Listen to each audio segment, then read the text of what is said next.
Yeah, hi. Hi.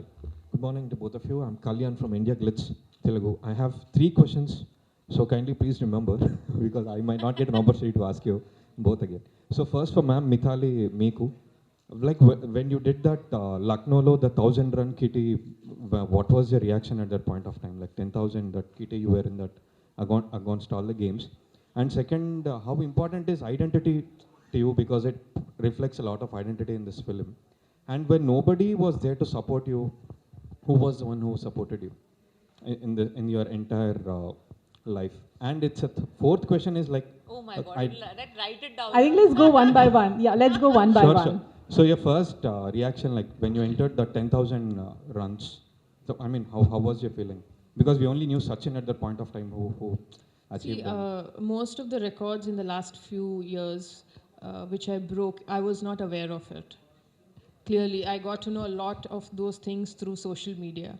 And my social media team would tell that, people are saying this, have you really broken the record? I said, I don't know. Let it come formally, then probably, yes, I will admit. And when you cross any milestones, it's always a happy moment that you've come very far. You see yourself, you've come very far. And what was the second question? And how important was identity, which reflects in this film? Well, for a long time in the initial years, when we talk about cricket, it was more about men's cricket. Even the roundtable conference, wherever in the parties, everybody would talk a lot more about what's happening in men's cricket. But never the curiosity or the awareness about, is there a women's cricket? Or if there are women cricketer around, are you curious enough to know what is happening there?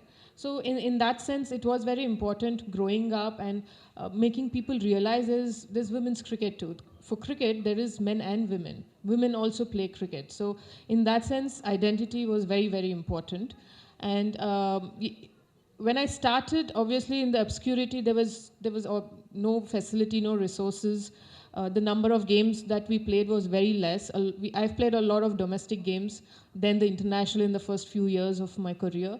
But I was very fortunate that I had a lot of support in terms of my parents, school, coaches. At every stage or every phase of my career, I was very lucky in that sense that I got support when I actually needed it. Got the support, that's what you were telling. And last one, like, were you forced to do the retirement or like, was it your own decision? Well, there's nothing, nobody can force me to do anything. That way I'm very stubborn. I will, if I had to take a retirement earlier, I would have done it. Because I've never played for fame or money. That was never the reason for me to take up the sport.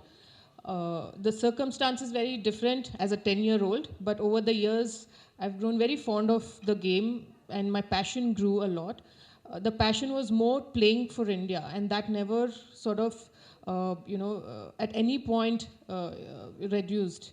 And I took retirement because I was very clear. I had the clarity in mind that World Cup was the tournament that I was preparing for. And usually after the tournament, there's always a build-up. There's change in the team, and they would want to build the team for the next big event. And there is no point for me at this stage to play just 2-3 series and be happy about it. That was never the purpose or the reason.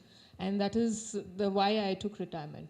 Thank you so much. You have made us all of proud. Huge round of applause once for Mithali Raj. And